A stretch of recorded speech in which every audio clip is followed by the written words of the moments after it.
இப்போ நம்ம எண்ணெய் நல்லா ஊற்றிக்கலாம். நல்லெண்ணெய் ஊற்றிக்கிறேன் நான். எண்ணெய் சூடு ஏறினோன்னையும் கொஞ்சோண்டு ஜீரகம், ஒரு பிஞ்ச் அளவு ஜீரகம்,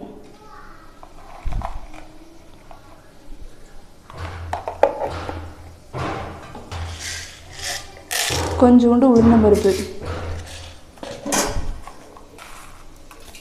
கடுகு கொஞ்சோண்டு, கடுகு ஒரு ஸ்பூன். இப்போ வெங்காயம் கொஞ்சம் போட்டுக்கலாம். நான் பெரிய வெங்காயம் 2 வெங்காயம் எடுத்து பொடி பொடியாக நறுக்கி வச்சுருக்கேன்.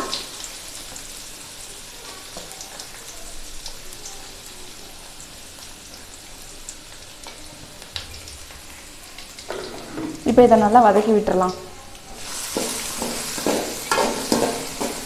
இது கூடயே இப்போ நம்ம வந்து பூண்டு போட்டுக்கலாம். நான் ஒரு 2 பெரிய பூண்டில் ஒரு 2 பூண்டு எடுத்து கட் பண்ணி வச்சுருக்கேன். சின்ன சின்னதாக கட் பண்ணியிருக்கேன்.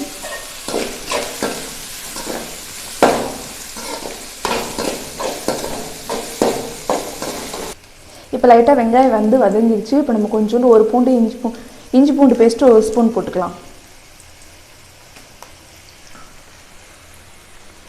இப்போ இதை நல்லா வதக்கிக்கலாம்.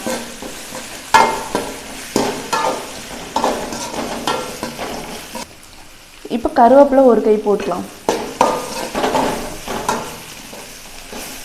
நம்ம என்றைக்குமே வெங்காயம் வதங்கிட்டு இருக்கிறப்ப கருவேப்பிலை தான் போடுது. ஆல்ரெடி முன்னாடியே கருவேப்பிலை போட்டோம்னா அது டேஸ்ட் தராது. இப்படி போட்டால் தான் டேஸ்ட்டாக இருக்கும்.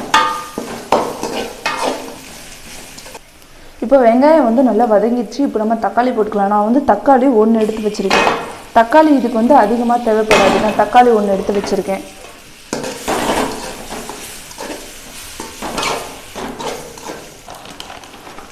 இப்போ இது வதங்கிறதுக்கு நம்ம கொஞ்சோண்டு உப்பு போட்டுக்கலாம்.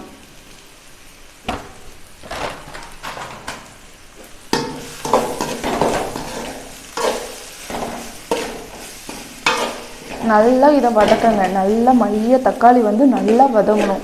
அந்த அளவுக்கு வதக்குங்க.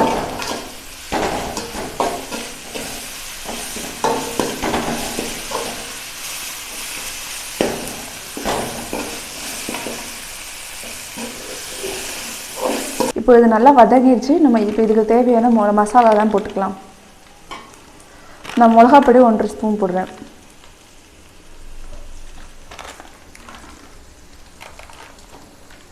கரம் மசாலா தூள் 1 ஸ்பூன் போடுறேன்.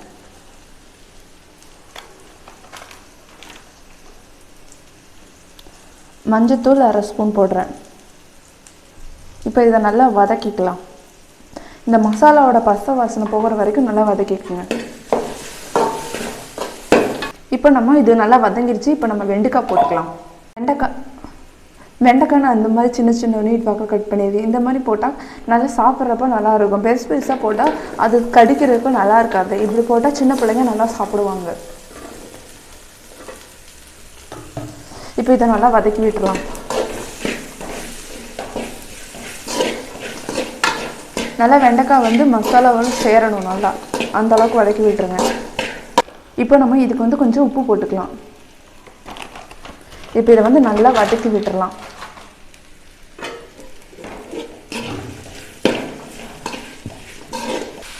இதை வந்து நல்லா 10 நிமிஷத்துக்கு மீடியம் ஃப்ளேமில் வச்சு நல்லா வதக்கி விட்டுருங்க. ஏன்னா இந்த வெண்டைக்காயோட வளவளப்பு தன்மை போகிற வரைக்கும் நல்லா வதக்கி விடுங்க.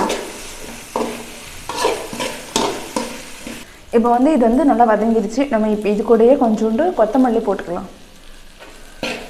இதை போட்டு விட்டு நல்லா வதக்கி விட்டுருங்க. பாருங்கள் எந்த அளவுக்கு நல்லா வதங்கி வந்துருச்சு பாருங்கள். இப்போ உதிரி உதிரியாக வருது பாருங்கள். வெண்டைக்காய் எவ்வளோ அளவுக்கு உதிரி உதிரியாக இருக்குது பாருங்கள். இப்போ இந்த அளவில் இருக்கும்போது நம்ம சாப்பாடை கிண்டிடலாம். நான் வந்து சாப்பாடை வடித்து எல்லாம் ரெடி பண்ணி வச்சுருக்கேன். நான் இப்போ உங்களுக்கு கிண்டி காட்டுறேன். பாருங்கள் நல்லா சாப்பாடு நல்லா வடித்து வச்சுருக்கேன் பாருங்கள். நான் வந்து வீட்டு அரிசி தான் போட்டிருக்கேன். நீங்கள் கொஞ்சம் வந்து சாப்பாடை வந்து நல்லா கொஞ்சம் லைட்டாக கொஞ்சம் நல்லா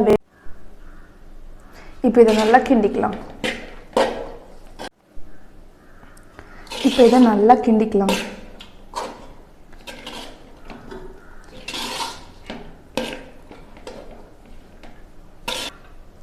இப்போ பாருங்கள் நல்லா கிண்டியாச்சு பாருங்கள். உதிரி உதிரியாக எவ்வளோ சூப்பராக வந்திருக்கு பாருங்கள்.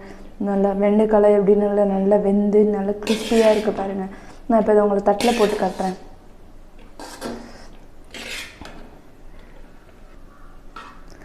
பாருங்கள் எவ்வளோ சூப்பராக ரெடியாக இருக்குன்ட்டு. நம்மளோட சேனலை பிடிச்சிருந்தா நம்ம சேனலை சப்ஸ்கிரைப் பண்ணுங்கள். அது மறக்காமல் பெல் ஐக்கானை கிளிக் பண்ணுங்கள். தேங்க்யூ ஃபார் வாட்சிங்.